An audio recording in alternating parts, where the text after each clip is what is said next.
Ayan, ang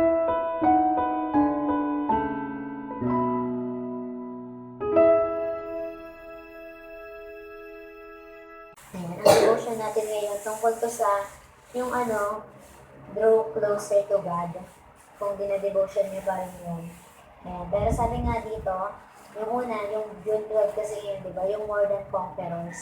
Ayan, tayo daw po ay more than conquerors. Alam naman natin, di ba, na pag sinabi ng more than conquerors, gusto natin yun kasi ano to, ito yung sinasabing ano yun, parang talagang magandang bagay yun sa atin, di ba? Kaya nga yung lagi kong narinig na example dun, di ba, na kung si Manny Pacquiao daw, di ba, nanalo siya, conqueror siya, pero yung more than conqueror, di ba, si JK Pacquiao, yung kasi hindi naman siya nakipagbubugan, hindi naman siya yung lumaban, pero sa kanya yung sahod, di ba, talagang kikita siya sa, parang nakinabang siya. At sabi nga po sa Romans 8:37, yet amid all these things, we are more than conquerors and gain a surpassing victory through Him who loved us. At syempre, sa word na to, di ba, ng word of God, si Jesus naman talaga yung sinasabi dito na, di ba, na tayo daw, sabi niya dito, lahat daw ng bagay sa atin, di ba, we are more than conquerors at lahat ng mga pangyayari, di ba, masusurpass natin through victory. At sabi doon, dahil kanino, sa tulong yon ni Jesus, di ba, who loved us, sabi nga dito. Kaya, ibig sabihin nga po, di ba, lahat ng mga tinatamasa nating parang kaayusan sa buhay, yung mga bagay na parang yung hindi naman natin deserve, pero because of Jesus, di ba, dahil napako si Jesus sa cross, di ba, binigay niya ang buhay niya para sa atin, that's why pwede nating masabi na we are a co-inheritor of Jesus Christ, di ba, na kung ano nga daw po ang kayamanan natin ni Jesus, di ba, kung ano ang ipinamana sa kanya ng Diyos Ama, ganun din po yung mararanasan natin. Dahil yun sa pagbibigay ni Jesus ng buhay niya para sa atin. At the same din, di ba, dahil tinanggap natin si Jesus, talagang sabi nga, di ba, pag tinanggap natin si Jesus, lahat ng meron si Jesus, meron na rin tayo at magkakaroon tayo every time na kiniklaim natin yun. Kaya nga po sabi ko, as a believers, we can live with a sense of triumph because Paul assures us that through Christ Jesus, we are more than conquerors. Di ba, tandaan natin yun na meron tayong sense of triumph na hindi daw tayo yung Kristiyanong talunan, tayo yung Kristiyanong matagumpay, di ba? Kasi sinabi na to ni Paul, di ba, sa atin sa pamamagitan ni Jesus, di ba? At sabi po dito, believing the truth give us boldness for daily living. Na every time daw po na pagbibasa natin ang Bible, every time na alam natin ang katotohanan, di ba? Sinasabi dito na nagkakaroon ka ng boldness, nagkakaroon ka ng tapang. Yung parang you can face tomorrow kasi alam mo the one who holds our tomorrow or our future is our Lord Jesus Christ. Kasi sinasabi nga dito, di ba, na dahil alam mong katotohanan na sinabi ng Diyos, hindi ka niya pahabayaan, iiwan man, sinabi ng Diyos, tutulungan ka niya, di ba? Kaya every time na parang, whenever we are afraid, di ba, we trust in the Lord. At sabi po dito, sometimes our confidence is shaken when trials come. Ayan, madalas, sabi, hindi nga lang sometimes, kundi sabi dito, madalas, every time talaga, ang Kristiyano talaga, lagi talaga tayong may trials, lagi talagang may testing, di ba po? Kasi nga kapag wala ng testing, wala ng trials, sabi nga lagi, di ba, kakampi mo na siguro yung kaaway. Kaya pag minsan, inisip parang walang trials sa buhay ko, walang parang challenge siya. That means, ibig sabihin, magayos ka na kasi baka hindi mo na ginagawa yung pinapagawa ng Diyos sa buhay mo. At tandaan natin, di ba, na yung maraming pagkakataon, ang kaaway marami siyang gagawin na kung hindi ka niya matarget, sabi ni, di ba nga may mga putuan na pag hindi ka niya matarget sa spiritual na buhay mo, talaga namang devoted ka, nagbabasa ka ng Bible, nag-pray ka, talagang totoo ka sa Diyos, ang ginagawa ka niyang busy, di ba? Ang gagawin niya, bibigyan ka niya ng maraming mga school works, mga trabaho, di ba? Workload, na kung saan talaga parang sabihin mo na pagod po kasi ako ngayon, di ba? O kaya para sabihin mo hindi mo na ako gagawa to, Lord, siguro, valid naman na hindi naman ako devotion kasi malilate na ako, yung mga ganun daw pong bagay. Kaya that means, kung may mga ganyang trial sa buhay natin, di ba, we need to talaga na mag-focus lagi kay Lord at saka umasa. Tsaka sabi nga dito, di ba, sabi niya pa dito, lalo na daw kapag napakatagal na ng trial niya na, Lord, ang tagal na nito. Kuwari si Job, di ba, hindi natin alam ilang years kaya siyang ganun, di ba? Gano'n na kaya in-enjoy yung bagay na yun. Minsan daw, nasa shaky yung pananampalataya natin sa mga ganung bagay. Pero sabi ito, but when we have an assurance of God's love for us, no matter what comes against us, we know deep inside that we are more than conquerors. Ano man daw po ang mangyayari, di ba? Dapat daw magkaroon tayo ng hindi lang positive na na attitude kundi yung right na godly na attitude, di ba? Yung katulad ng yung naalala niyo yung binalita at saka nag-viral, di ba, na yung sinabi niya, kinote niya yung sinabi ni Job na nung nawala yung anak niya, di ba? Kinote niya pa rin na ang Diyos ang Diyos ang nagbigay, ang Diyos ang di ba? Sabi kukuha, purihin pa rin ng Panginoon. Tapos sinasabi nga rin dito, di ba, na parang na-amaze yung mga tao, yung sinasabi ng mga comment doon na parang hindi talaga yan, hindi siya yan, kundi yung Diyos talaga. Kasi sabi, kung tao lang yun, hindi mo papatawad. Pero di ba, ang ginawa niya, nagpatawad pa rin siya. Yun yung sa naiya yun, di ba, yung may nag-drive kasi natamaan sa yung anak niya daw yun, di ba.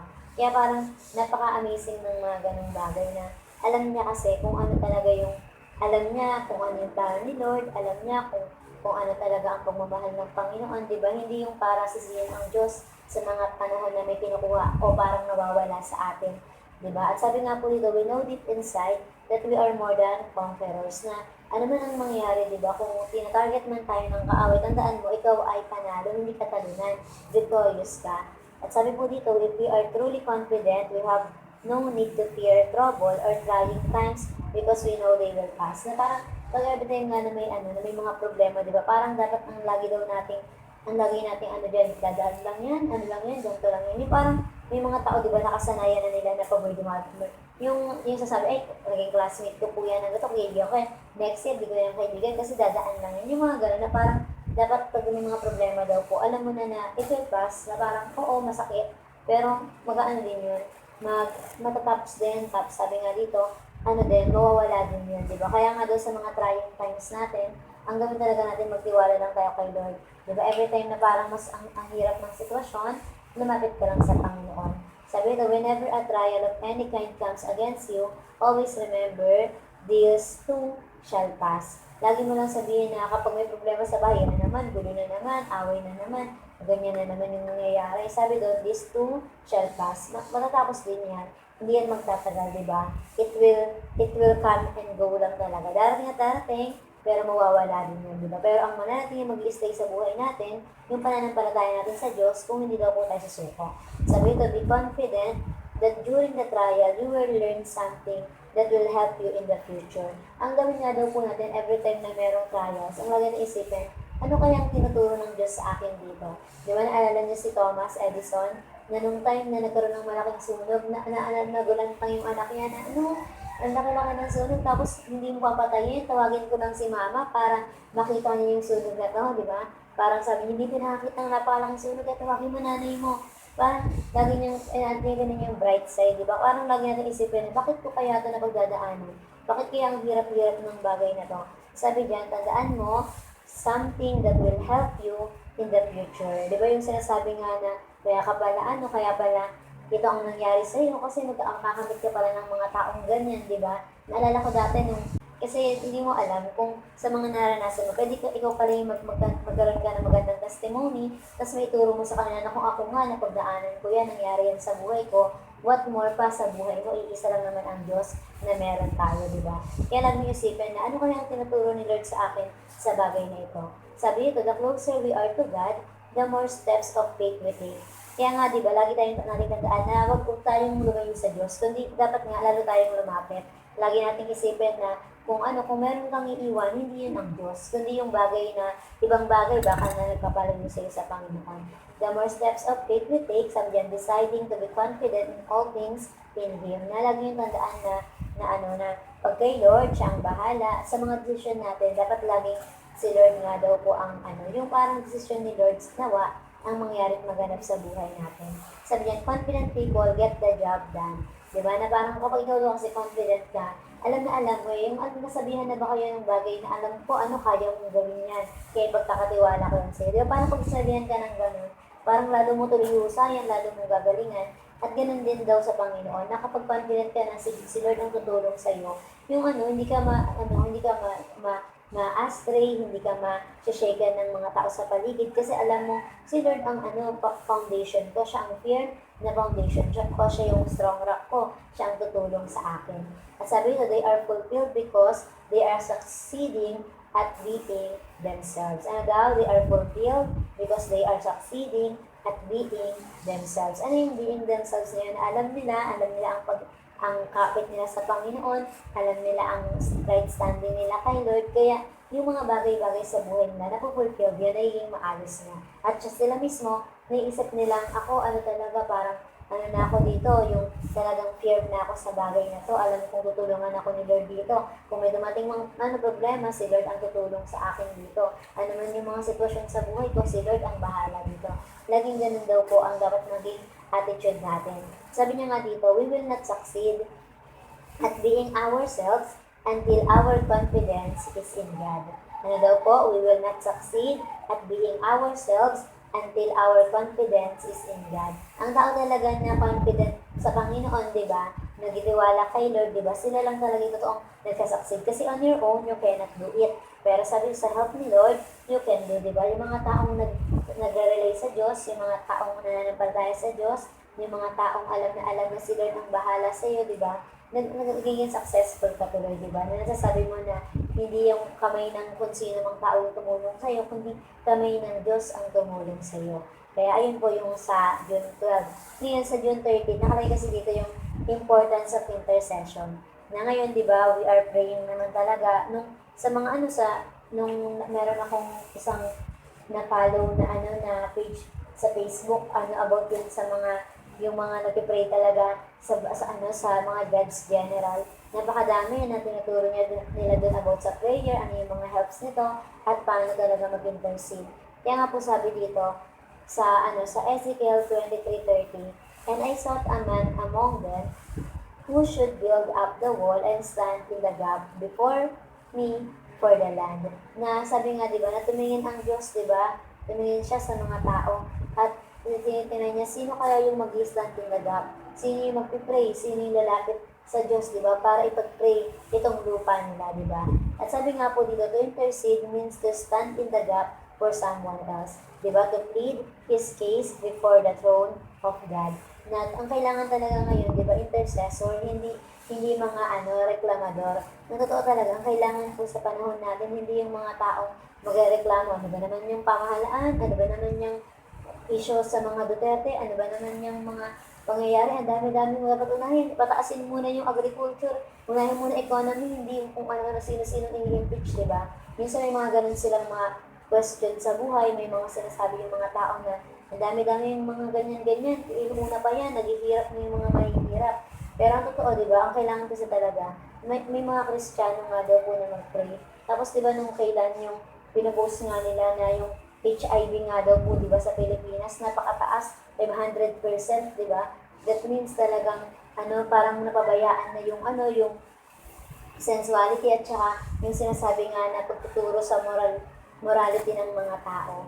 Kaya that means, di ba, sinasabi nga doon na, kasi parang pag may sisisihin daw, parang isipin mo, Kristiyano yung mga sisisihin sa bagay na yun. Kasi, dapat tayong mga Kristiyano tayo nag-pray na Lord, tulungan mo po yung land namin. That's why nga, di ba, merong verse sa Bible na kung sinasabi doon na kung may magpipray sa kanila, di ba, may heal yung land nga nila. Na dapat ganun din daw po ang ginagawa natin kaysa isip tayo ng sarili mong problema, di ba? Dapat daw talaga bilang Kristiyano, prepared ka for prayer. Na ikaw mismo, pinag-pray mo yung lahat ng bagay. Sabi nga lahat ng aspeto ng buhay natin, hindi lang daw po sa buhay natin, kundi sa mga nakapaligid nga daw po sa atin. Kaya sabi dito, dapat tayo yung mga Kristiyano nag-plead ng case before the throne of God. Na Lord, tulungan niyo po ang Pilipinas. Lord, tulungan niyo po ang Muntinlupa. Lord, ayusin niyo po yung ganito. Instead nga daw po of complain, di ba? I-confront mo yun sa Diyos, di ba? Nasabihin mo talaga kay Lord ito, na mag-take authority ka, di ba? Na Lord, itong bansa namin sa iyo to, di ba? Yung parang kumakalat din yung sinasabi, mapalad ang bansa na ang Diyos ang Panginoon. Na dapat ganun yung lagi daw natin proclamation bilang Kristiyano nga daw po. Sabi ito, if there is a breach in people's relationship with God for any reason, we have the privilege of placing ourselves in that breach and praying for them. Ano yung breach na yun? Kung meron daw hadlang, kung merong harang, di ba? Tayo yung magiging reason para i-place yung mga tao na yun para mapalapit sa Diyos. Hindi para lalo silang malayo sa Panginoon, di ba? Na tayo yung nag-pray na Lord, ibalik mo po sila sa Panginoon, Lord, tulungan mo po sila, di ba? Hindi ikaw pa yung isa sa mga nagko-condemn na sa kanila, kundi ikaw yung mga nag-pray na Lord, baguhin niyo po yung artistang ganito, baguhin niyo po si ganito, yung mga narinig nating negative na sa mga politika, di ba? Lord, baguhin niyo po siya sa mga pag-rule niya, di ba? Sa mga pag-upo nila, ayusin po nila, yung mga ganito pong bagay. At sabi nga po dito, we can intercede for them and expect to see them comforted and encouraged while they wait, di ba? Na ang ginagawa, talagang sabi nga na, tayo nga inaano natin na, ang ano talaga bilang intercessor, dapat daw po talagang kiniklaim mo na Lord, magbabago yung ganito, magiging ganyan siya, magiging maayos. Kung ano yung proclamation mo sa kanya, ayun daw po ang nangyayari. At sabi ito, we can also expect a timely breakthroughs for them concerning their need being met. Na kahit nga sa sa church, diba, dapat pray talaga tayo na Lord, ano man yung mga pangailangan ng mga kasama natin, ano man yung mga dapat ganito o ganyan, ma-met talaga yung every need will be met talaga. Sabi dito, I don't know what I would do if people did not intercede for me. Sabi nito, I petition God to give me people to intercede for me in the fulfillment of the ministry to which He has called me. We need each other's prayer of intercession.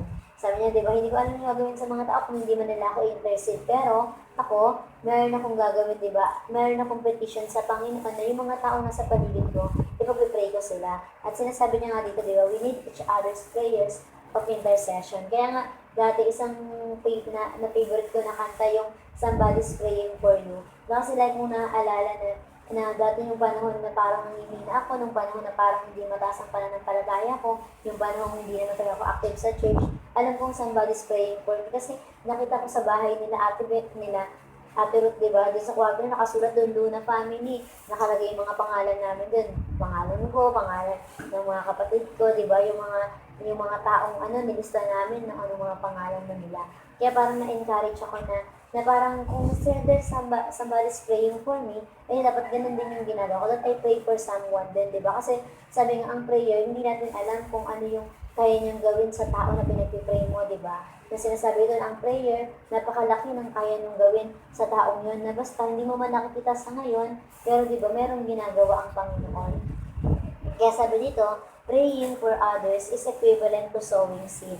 Ayan, at pag pinag-pray pala natin yung iba, nag-sow ka pala ng seed. Kaya ngayon, di ba, simulan na natin yung mga na-attend na mga bata, binabanggit ba natin sila isa-isa sa araw-araw na pumumuhay natin, o tuwing magaganto lang, meron lang tayong prayer time. Pero di ba, tuwing umaga, kung pray ka, hindi lang dapat sarili mo, di ba? Dapat lang yung pinag-pray yung pamilya mo, isa-isahin mo yun, yung mga tao, di ba, na nanimit mo, at mga tao nanimit natin dito, di ba? Kapag parang nakikita tayo, parang nawawalaan, pag-pray natin sila kasi ngayon, nag-sow ka lang ng seed. Pero dating on time, magbubunga din yan, di ba? Makikita mo na lalago yan, magiging puno yan, di ba? Ganun daw po ang pag-pray. Kaya ngayon sinabi sa MNHS dati na ngayon ang bilis daw mag-share, di ba? Parang yung talaga, Sendalite, laging sinasabi na yung nakanalit ko nga, di ba, si Pigadon, si Pastor Eman, nasabi niya nga, malalakas talaga yung mga Sendalite Pero parang sa loob-loob ko, narinig ko kasi yung mga sinabi nila Pastor Hem na nung panahon nila, na nag-share sila nung unang-una pa sa MNHS, talagang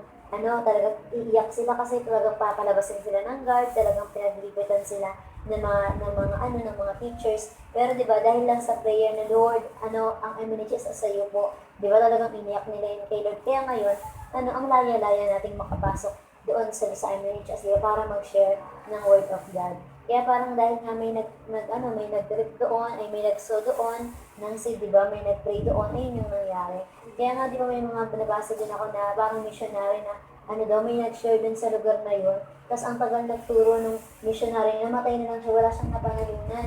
Tapos alam ko sa Africa yun, tapos may isa si Reinhard Bonnke na, nagpunta na si Reinhard Bonnke sa Africa, napakarami niya napanalunan, pero meron kasi, nakalimutan ko yung pangalan ng God's General na yun, na meron po kasing someone, na nag-pray doon, na parang bunga yun, ng prayer nung nagtyaga doon, di ba? Kaya tayo minsan iniisip natin na, yung kuwari yun dito, may kwento kasi, may nakausap ako na pastor doon ng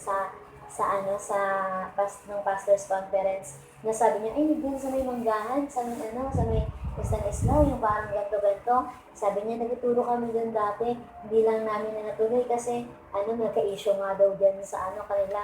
Pero sabi niya, pre-seat kasi nandun pa na kayo. Parang nagtatama rin ako sa mga bata dyan, di ba? Meron doon nagtuturo ka, nandun pa nga daw sa may puno, ganyan, ganyan, ganyan. Kaya ibig sabihin kasi meron talagang nagtanim na, nag-share na ng word of God, may nag-pray na doon. Kaya ang dapat daw natin gawin talagang more pa sa pag-intercede. Kaya itong prayer ko itong na Lord, papasukin talaga namin yung late view, di ba? Talagang tulungan niyo po kami. Kasi wala pa talagang wala pang doon nag-share daw doon ng word of God, pero katekismo ata. Basta parang yung mga hindi naman Christian. Kasi wala pang nakakapasok dyan talaga na Christian talaga, or else yung teacher mismo, Christian, kaya sharean yung mga estudyante. Kaya that means, di ba, isa yun sa mga ipag-pray natin, di ba, ano man ang mangyari, alam natin may nag-pray talaga sa lugar na yun. Kasi napakalaki ng magagawa ng prayer. Kahit nga daw hindi ka na sumama dun sa pagtuturo, basta nag-pray ka, napakalaking tulong nun. Parang na kayo, partner na kayo sa bagay na yun. Sabi ito, we must sow seed if we are to reap a harvest. Tandaan natin yun, di ba, na syempre, kung more ng prayer, edi maririnig mo yung bagay na yun, di ba? Pray lang ng pray kasi kaya naman maraming kayang gawin ang prayer. Kaya nga dalawa yung balance yun, habang may nagpipray, meron nag-share. Habang may nag-share, may nagpipray, di ba? Kasi ganun talaga, hindi pwedeng pray ka lang ng pray, tapos ang nangyayari, di ka naman gumagawa. Di ba? Kaya totoo talaga yung dating naranasan ko na nung pray ako ng pray na Lord, magkaroon po ng magtuturo sa MNHS, magkaroon po ng magtuturo sa section ni ganito, ni ganyan. Nung habang pray ko yun, ako rin pala yung gagamitin ng Panginoon. Kaya tayo, maging ganun daw po tayo, mag-sow tayo. Sabi niya, sow seed into the lives of other people through intercession is one sure way to reap a harvest in our own life. Diba? Na ibig sabihin nga daw, diba? Ka lang, mag-sow seeds ka lang sa kanila, mag-pray ka lang, share naman ng share, diba? Kaya may sinasabi tayong ganun, para lang tumatag ka lang pala. Parang, meron kasing time si Jake sa criminology, meron daw yung mga teacher nila doon, mga professor, sinasabihan sila ng masasakit na salita. Tapos inaano sila, wala ka pala, ganyan ka pala, ganyan. Kaya pala ang tatapang ng mga criminology. Kasi ganun yung mga professor nila. Pero sabi kasi doon, para doon tumatag sila, para kapag dumating yung time na parang inaano sila, kaya nila, ay, napagdaanan na namin na. Pero sa atin, hindi ganun yung sinasabi. Ang sinasabi dito na, mag-sow ka lang ng seed, ituloy mo lang yan, kasi alam mo, you will reap a harvest, na parang doon sa time nila na, nung time na tuloy pa rin sila kahit masakit, pero ang nangyari, di ba, nagbunga naman. Naisip ko din, yung pagtuturo din naman namin sa MSA, di ba, nagbunga naman sa buhay ni Justin Risha, di ba, parang at least kahit nun lang siya, sa NHA, sa rami-rami na tinuruan namin din, meron pa din. Parang praise God pa din sa bagay na yun. Kaya sabi pa dito, each time we pray for someone else, we are inviting God to not only work in that person's life, but also in our own. Diba? Nakakita natin na every time pala na pinag-pray natin yung mga tao, diba? Hindi lang si Lord, diba? Kundi sabi doon, sa buhay din natin, nag-work si Lord. Nasabi doon na, to Jesus, diba? Nag-work siya sa atin. Nagagawa natin ang lahat ng bagay sa tulong ng Panginoon. Sabi nga po dito, intercession is one of the most important ways we carry on the ministry of Jesus Christ that He began in this earth. Kaya nga po, di ba, natandaan natin na kung si Jesus nag-pray siya, di ba, ministry talaga ni Jesus yung prayer eh. What more pa daw po tayo? At sabi nga, di ba, yung life ko talagang naaalala sa prayer na ang greater works, yung prayer mismo, di ba, at yung mga taong nag-pray, they do great works, di ba, na kung naisip natin wala pa akong malaking nagagawa, pag-pray mo pala, ang laki palang nagagawa mo. Hindi natin alam, di ba, yung mga nag-intercede, gano sila pinagpala ng Panginoon, gano na-bless yung mga bagay. Minsan, ang pag-pray, ito yung nasa likod ka, ito yung hindi ka nakikita ng tao, ito yung private, pero totoo yung sinasabi ng Matthew 6:6, di ba, na kung sino yung Ama natin nakakita sa atin ng lihim, di ba? Sabi doon, siya ang nagre-reward sa atin. Kaya, totoo talaga yung impact ng yung kung paano ka mag-pray, it will determine who you are. Na ibig sabihin, napakalaki nun na parang akala mo lang, ganyan lang siya, pero napaka-prayerful nitong tao. Kaya parang, ang dami pa nang nangyayari. Ang dami hindi mo alam, ikaw, labas ka ng labas, share ka ng share sa labas, pero yung nag-pray na tao, buong mundo, naabot niya na. Kasi, napag-pray niya yung Africa, napag-pray niya yung basta, yung alala niya yung mga batang nag-pray ng may mapa, di ba? Lord, walain niyo po itong bansang to, ganyan-ganyan. Di ba na, hindi natin alam, ganun lang ginagawa nila kasi hindi sila makapunta, hindi sila makapag-mission. Pero, merong ginagawa ang Diyos, di ba? Kaya tayo ganun, dapat ganun talaga tayo. Dati meron akong mapa eh, kaso nawala na kasi talagang iniisa-isa ko yung yung mga nasa paligid. Kaya dapat ganun daw talaga. Kung hindi mo kayang pumunta, kung ano lang yung meron ka ngayon, mag-intercede ka, di ba? Kasi it can do great works sa buhay natin. Hindi mo pa kayang pag-pray, puntahan yung Thailand, Taiwan, di ba? Hindi mo pa kaya pumunta sa China, para sa North Korea, di ba? Pag-pray mo, through prayers, di ba? Gamitin mo yung word of God, di ba? Yung word of the Lord, di ba? Sa buhay natin, para mapag-pray nga yun, di ba? Kasi si Lord naman, kaya niyang abutin yun.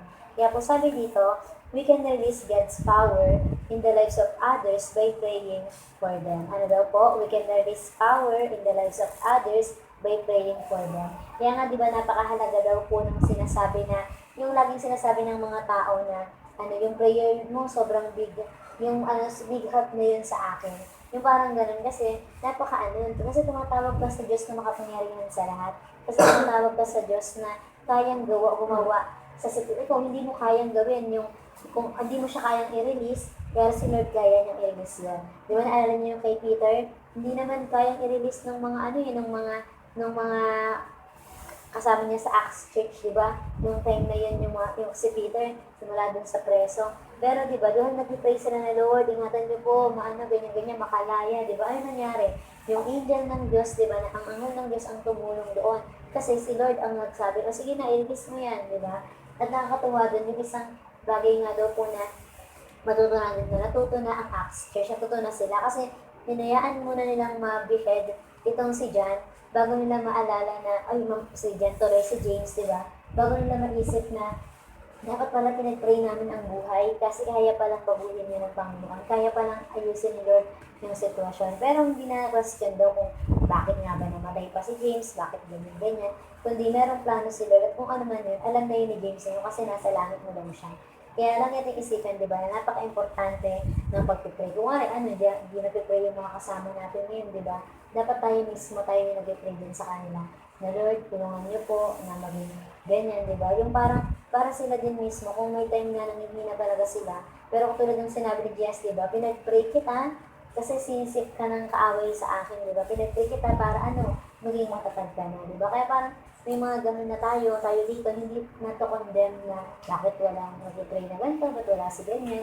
Ang gawin talaga natin, ipag-pray natin, intercede din natin sila na, Lord, palakasin niyo po sila, tulungan niyo rin po sila na dumating ang panahon na sila din mismo, makayanan din nilang mag-pray, tsaka sila mismo palakasin din talaga ng Panginoon. Kaya, ayun lamang po, God be the glory.